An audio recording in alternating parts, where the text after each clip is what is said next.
On va enchaîner avec un autre défi sportif, mais également écolo.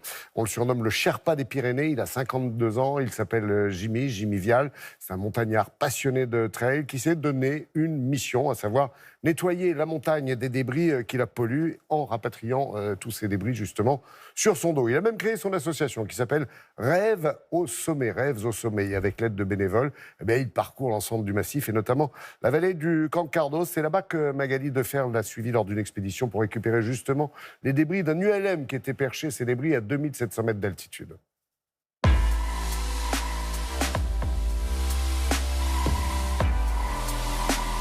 Salut Thibaut, ça va?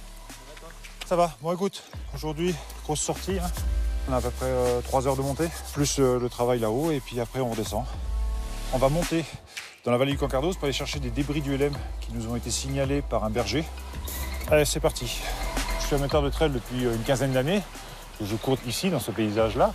Je suis tombé sur des gros débris, et je me disais, bon, c'est dommage que ce soit là et que ça pollue cette montagne. Au bout d'un moment, je me suis dit non, il doit y avoir des solutions et c'est pas possible. Et en réfléchissant, en courant, j'ai pensé au Sherpa, j'ai pensé à tout ce matériel qui était monté avant, qui était redescendu à dos d'homme. Et je me suis dit, pourquoi pas?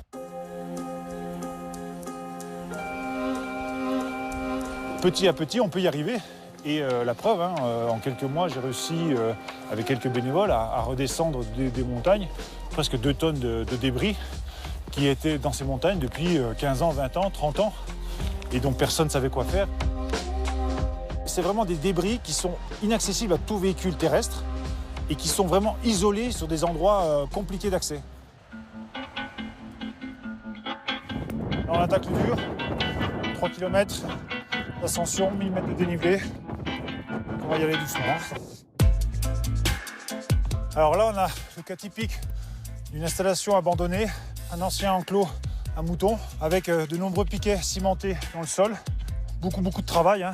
Il va falloir sortir tous les piquets et après reboucher les trous. Parce qu'on a cette démarche là aussi, d'essayer de remettre en l'état initial le territoire.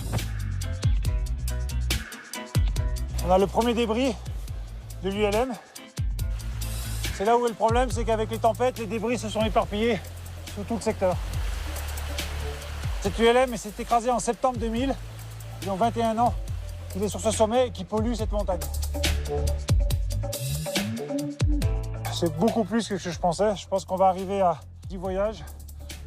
Donc 15 km, 10 fois. Donc on va être à 150 km, 12 000 mètres de dénivelé positif pour redescendre 300 kg. On va faire simple du fait du vent. Bon, là on est déjà à peu près une vingtaine de kilos. Donc on va pas trop charger. En mémoire de nos anciens, je me suis dit, je vais garder cette tradition d'antan, de repartir avec le portage à dos d'homme. C'est aussi une façon de ne pas oublier. On ne le fera pas en quelques semaines, on mettra peut-être plusieurs années pour arriver à nettoyer certains sites, mais on le fera. C'est toujours mieux que de ne pas le faire.